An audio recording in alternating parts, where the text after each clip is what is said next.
ప్రయాణానికి సంబంధించి విధి విధానాలు అయితే ఖరారైపోయినాయి. ప్రభుత్వం అఫీషియల్గా ప్రకటించేసింది.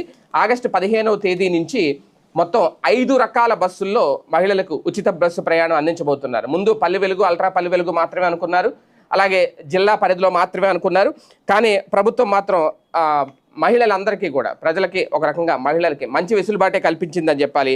Not only Palle Velugu, ultra Palle Velugu ఇక్కడ, వాటితో పాటు express, city, ordinary, metro express కూడా. అంటే ఎక్స్ప్రెస్, మెట్రో ఎక్స్ప్రెస్ ఇవి అదనం. ఇంతకుముందు పల్లె వెలుగు, అల్ట్రా పల్లె వెలుగు అనుకున్న కూడా ఉంటుందని అనుకున్నారు. దాంతోపాటు ఇప్పుడు ఎక్స్ప్రెస్, మెట్రో ఎక్స్ప్రెస్లకు ఇచ్చారు.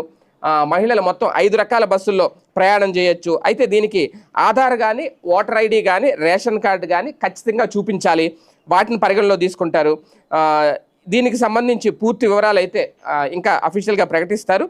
రాష్ట్రంలో ఎక్కడి నుంచి ఎక్కడికైనా సరే ఉచిత ప్రయాణం చేయొచ్చు.